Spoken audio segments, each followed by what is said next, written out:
Welcome back, everyone, to the deep dive. We're doing something a bit different this time. Uh-oh. Yeah, I've been wanting to try something new. I'm intrigued already. Okay, so, Okay. well, we're going to be taking a deep dive into the world of divorce, but through a pretty unique lens. All right. We've got a transcript from a support group call. Oh, interesting. Yeah, for divorced men. Okay. So we'll be hearing from a guy named Michael, and, Michael. yeah. And it's incredibly raw and honest. Yeah, support groups can be like that. Right. It's like we're eavesdropping on his thoughts, Yeah. 2.5 years after his divorce. It's like a real-time perspective. Yeah, that's a pivotal point, I think, in the healing process. Yeah. So to give you a little bit of background, Okay. Michael has been officially divorced for a year, Right. but separated from his ex-wife for 2.5. So a good amount of time. Yeah. And they have 2 sons who primarily live with his ex. And right out of the gate, he kind of drops this bombshell. Oh, boy. He's stuck in what he calls the pick-me dance. The pick-me dance. Tell me more about that. Yeah, so especially now that his ex has started dating someone new. Okay. So this pick-me dance is basically those Yeah. behaviors, often subconscious, where Yeah. people are trying to get their ex's attention back. Right. It's this hope that you show how much you've changed, show how much you care, and maybe they'll choose you again. Yes, and he even describes like participating in family outings with his ex, almost like pretending things were normal, Oh, I see. and how that actually gave him false hope Oh, yeah. for a reconciliation. Right, because you're kind of almost Yeah. living in the past. And it's really hindering his ability to move on. Yeah, I see. So classic pick-me dance. Right. It's all about getting that validation from the person who's already said no, Yes. instead of focusing on, your own healing, Your own growth. your own growth. Yeah. Yeah. And it's so interesting because he is saying that it's not just about wanting to get back together. Right. It's deeper than that. It is. It's about, Yeah. I think, some of those fundamental needs we have as humans, Like, yeah. To be loved, to belong, Right. and how those get all messed up after divorce. Yeah, it's like your whole world is kind of shaken. Absolutely. And he's been doing this dance for like 2.5 years. Wow. Which is a long time. Yeah, that's a long time to be in that pattern, Yeah. especially when it seems like the ex has moved on. He's even admitted that it might have delayed his healing Oh, yeah. because he was so focused on her Right. and not on his own needs. This is a common trap, I see. Yeah. By always trying to get your ex's approval, Mm-hmm. you're saying, hey, I'm not okay Yeah. unless you pick me. Or unless you choose me. And that can really hurt your self-esteem. Yeah, you're basically putting all your power in their hands. Exactly. And to add another layer of complexity to this, Michael also talks about how he tried to cope after the separation. Oh, had to do that. So he dove head first back into work, picked up all his old hobbies, Okay. and started dating. Oh. A lot. Keeping busy. A lot, yeah. It's Yeah. like he was trying to erase the pain. Right. I mean, those are all common coping mechanisms, Yeah. especially when you don't want to face those big feelings. It's like putting a Band-Aid Right. on a gaping wound. It's not going to hurt Yeah, you. no, just a temporary fix. He was avoiding things. Yeah. He was running away from the pain. And what about all the dating?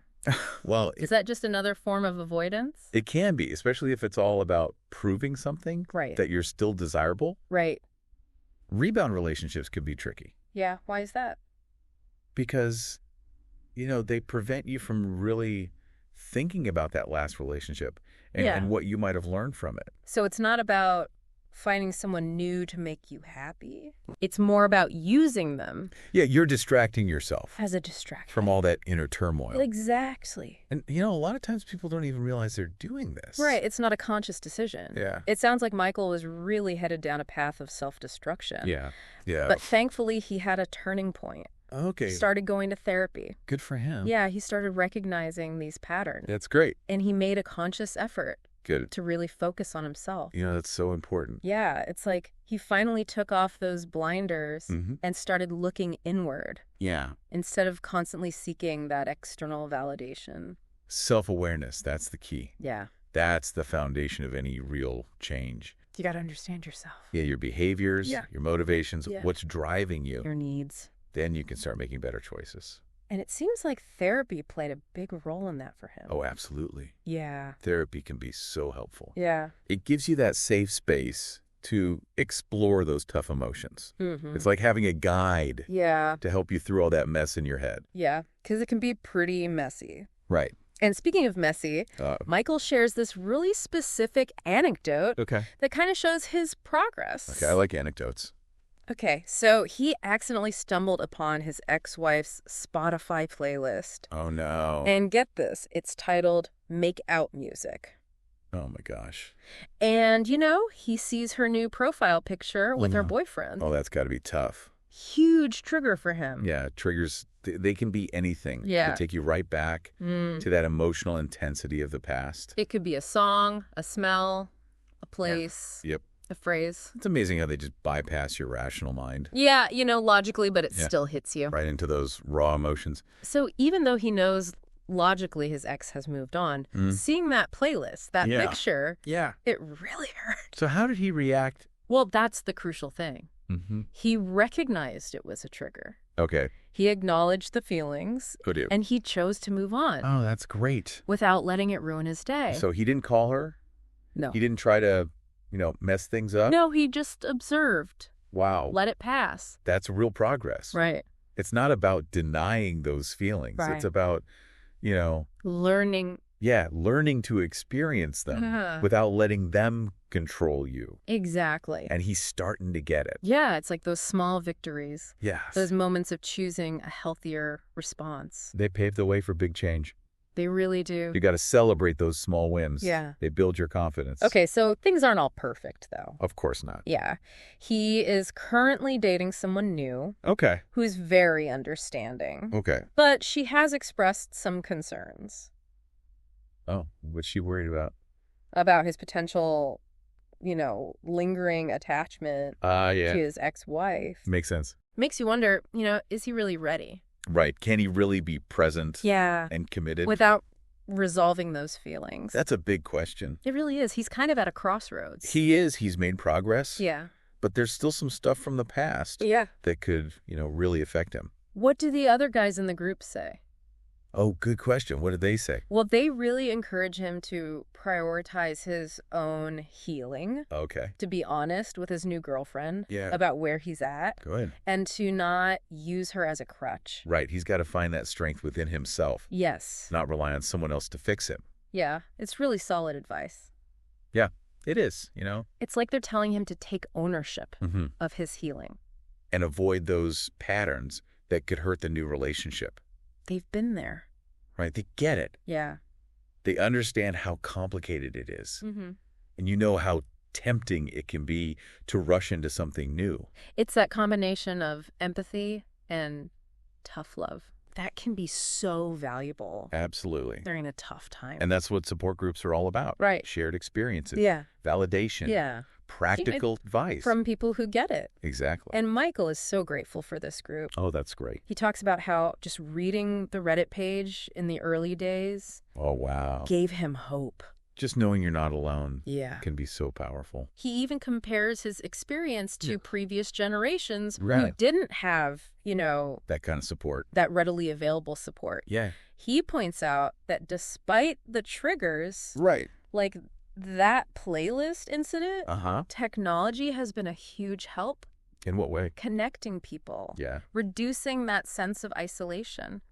It's interesting, isn't it? Yeah. The same technology that can remind us of our exes can also connect us with people who understand. Like a digital safety net. I like that. Right. A digital safety net. For those navigating the choppy waters. For divorce. So what kind of advice? Well, one member, Walter, talks about grieving the future. Grieving the future. Yeah. What does he mean by that? It's this concept that, you're not just losing the person. Right. You're losing the shared dreams, Yeah. the plans, the expectations. Wow. Yeah. It's like that vision of your life together. It's shattered. It is. And that's a huge loss. Yeah. And it needs to be grieved. It's like losing a part of yourself. Yeah, that version of you that existed in that future. Exactly. And until you grieve that, it's hard to move on. Makes sense. And create a new vision for yourself. And then another member, Jake, Okay. offers this really insightful advice. I'm listening. He cautions Michael against using his new girlfriend as a crutch. Oh, as a crutch. Okay. Yeah, for recovery. That's good advice. He reminds him that true healing has to come from within. It does. And that relying on someone else to fix you is a recipe for disaster. It's hard to hear, but it's true. You can't depend on someone else to fix you. So it's not about finding someone to fill the void. Yeah. It's about being whole yourself. Yeah. Before you even start a new relationship. And that takes time. It does. Self-reflection Yeah. and a willingness to face those emotions. Those uncomfortable emotions that come with divorce. Exactly. And it sounds like Michael is receptive to this. That's good. He says he's been upfront with his new girlfriend about where he's at. Good. And they're taking things slow. I like that approach. Transparency is so key. It is in any relationship. Especially when you're still processing a previous relationship. Right. You have to be honest with yourself and your partner. About what you can bring to the table. And it seems like Michael's getting that. He's not rushing in to mask the pain. He's approaching it with more self-awareness than before. He's really sharing a lot about his journey and the progress he's made. He talks about, you know, those initial coping mechanisms? Like the dating. Yeah, the dating shutting down, working himself in work. Right. But it's clear. It's clear he's trying to change. Yeah, he's making a conscious effort. He's willing to do the work. Yeah. He's not just, accepting things. He's actively seeking to understand himself. Yeah. And find healthier ways to cope. He even says that the waves of grief are smaller now. Wow, that's great. And less intense. It's like learning to surf. Oh, I like that. At first, those waves knock you down. Yeah. But with practice, you ride them out. You get better. You might even start to enjoy it. That's a great metaphor for healing from divorce. It's not about getting rid of those waves. Right. It's about learning to navigate them. Yeah. With grace. With resilience. Yeah. He also talks about how he used to reach out to his ex-wife a lot, disguising it as concern for their kids, but really hoping for validation. Oh, or maybe to get back together. Yeah. Right? He calls it pain shopping. Pain shopping. Yeah. I love that. It's brilliant. It is. Well, it's so common. It is. You just want to connect. Yeah. Even if it hurts. Even if it hurts. You're addicted to the drama. To the drama. The highs and lows. Yeah. Even though you know it's bad for you. Right. That's why you have to see those patterns and find healthier ways to cope. And thankfully, he's stopped doing it. Oh, that's good. He's established what he calls limited contact. Okay. Good boundaries. Right. He's setting boundaries. Yeah. Prioritizing his well-being. Good for him. And it's not just about protecting himself. Right. It's also about creating a healthier dynamic for his kids. Yeah, because he's modeling healthy boundaries and how to regulate your emotions. Right. Which is so important for kids. It really is. See? Then there's this interesting moment where he describes feeling hypocritical. Oh, hypocritical. For dating so soon after his separation. Okay. Especially after telling someone else in the group to take more time. Interesting. Yeah, he's acknowledging his past mistakes, but also recognizing he's in a different place now. Right. He's learning and growing. It's a reminder that healing isn't linear. It's messy. Yeah. There are going to be contradictions. And inconsistencies along the way. It's like he's holding himself to a higher standard now. He is. Yeah. He's got that self-awareness. He's realizing what worked then might not work now. That's growth. Yeah. And he's so open about his reasons for dating back then. Well, what does he say?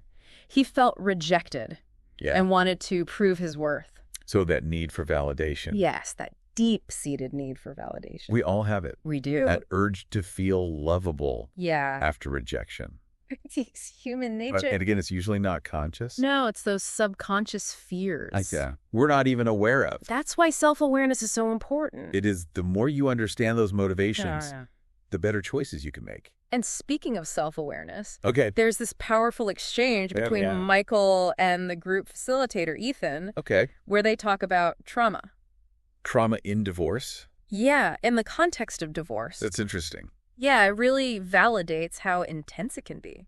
Yeah, it might not be like, war or violence. The traditional definition of trauma. But it can be profound and long-lasting.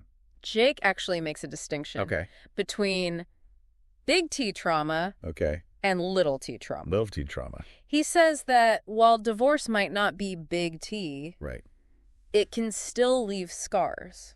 Oh, absolutely. It can. It's a helpful way to think about it. So big T trauma is like those overwhelming events that really threaten you. Yeah. Your safety. Your survival. But little T trauma. It's more ongoing. Yeah. Not as dramatic. But still impactful. Yeah, it can really hurt. And Jake even suggests that unresolved little traumas from the past might make the pain of divorce even worse. Oh, that's interesting. Yeah, like you're more vulnerable. Right. It all builds up. Yeah. And Michael actually reveals that he went through 2 miscarriages and lost his grandparents. During his marriage? During his marriage. Well, that's a lot. It's a lot to carry. It is, you know? Yeah. And it probably made the divorce harder. Yeah, it's like he was already operating at an emotional deficit. Right. You know? And that's why you have to deal with that past trauma. Address those wounds. Yeah. Find healthy ways to cope. Yeah. Otherwise, they can resurface. And make things worse. Exactly. So it's not just about healing from the divorce. No, it's about healing from all of it. Yeah. The deeper stuff, too. And sometimes that takes professional help. Yeah. Sometimes you need therapy. Support groups. Yeah. To help you process all that. That guidance and support. Can make a huge difference. Again. How you heal. And it's interesting how Michael also talks about the ripple effects of the divorce. Oh, like on his family? Yeah, especially on his family. Okay. He reveals that his family didn't really understand. What do you mean? Like the extent of his struggle. Oh, during the marriage? Yeah, during the marriage. Okay. They saw the stress, the anger. Right. But they didn't see the underlying, you know. The deeper stuff. Yeah, the dynamics that were fueling it all. That's so common. Yeah, it's easy to misinterpret things. It is when you don't have all the information. Michael even talks about feeling like he had to put on this facade. Oh, wow. When his family was around. Like pretending everything was okay? Yeah, masking the tension. Yeah, that's got to be tough. He says his family believes him now. When he talks about the challenges. Yeah, when he describes what he went through. But it took the divorce for them to see it. Yeah, it's heartbreaking. It is. To feel like you have to hide a part of yourself. For the people you love. From your family. It's like there's this pressure. Yeah. To keep up appearances. Even when you're struggling. And that can be so isolating. It can, because you're afraid to reach out. Yeah, for fear of judgment. Yeah, you don't want to shatter that image. This really highlights the importance of open communication. Yeah, not just in a couple. Right. But in the whole family. Creating a space. Where everyone feels safe to express themselves, to be vulnerable, or ask for help without being judged. It's about fostering empathy and understanding in the whole family, recognizing that everyone's on their own journey, right, and that they might need different kinds of support. Yeah, and this applies to all our relationships. It does. You know, we often make assumptions. We do. Based on what we see. Unlimited information. It's so important to be perspectives and to challenge our own biases. Absolutely. Okay, so shifting gears a bit. Okay. There's this fascinating conversation about trauma, again, in the context of divorce. Okay. Jake, remember him? Yeah, the one who talked about the crutch. Yeah, he makes this distinction between big T trauma and little t trauma. Okay, I like this. Yeah, he's saying that while divorce might not be big T. Right, the traditional idea of trauma. Yeah, it can still leave those emotional scars. Oh, it absolutely can. It's a really helpful framework. It is for understanding the different types of trauma. Yeah, so big T trauma is those like overwhelming events. That threaten your safety. Yeah, those life-altering things. Like war or violence. Exactly. But a little T trauma is more like those ongoing things. The less dramatic things. But they still build up. They do. And they affect you. Yeah, and he even suggests that those unresolved little T traumas from the past can make divorce worse. Yeah. Like you're more sensitive. Yeah, more vulnerable to the pain. It's like complex trauma. Yeah. All those little things adding up. Creating this sensitivity. To stress and pain. It's like carrying a backpack. A backpack. Yeah, filled with rocks. Okay, I like that. The more rocks you have. Yeah. The heavier it gets. The harder it is to move forward. Exactly. You have to deal with those rocks. You have to address those past traumas. Yeah, to build resilience. And navigate future challenges. Exactly. And Michael shares that he went through 2 miscarriages. Oh, wow. And the loss of his grandparents. During his marriage. That's a lot. And it all happened during his marriage. Those are heavy rocks to carry. And it probably made the divorce even harder. It's like he was already at a disadvantage. Yeah, emotionally speaking. Right, and that's why. Yeah. Dealing with past trauma is so important. It's not just about healing from the divorce. It's about healing from everything. All those wounds. Yeah, and sometimes that requires professional help. Yeah, therapy, support groups. Things like that. To give you the tools to process it all. That guidance and support can make a huge difference. It can. In your healing journey. Absolutely. It's interesting how Michael also talks about how he used to kind of bottle up his emotions. Oh, bottle them up. Yeah, especially when he was dealing with grief and loss. Okay. He blames it partly on his upbringing. Okay. And the environment he works in. What kind of environment is that? Very blue collar. Oh, okay. Where men aren't really encouraged to show their feelings. To show their feelings, yeah. Yeah, to be vulnerable. Yeah, that's a problem. It can really hurt Ben's mental health. Yeah, that pressure to be strong. Yeah. To be stoic. All the time. It leads to, yeah. holding everything in. Not asking for help. Yeah. And then it becomes a cycle. Shame and silence. Yeah, they feel like they have to suffer in silence. Exactly. And then they turn to unhealthy ways to cope.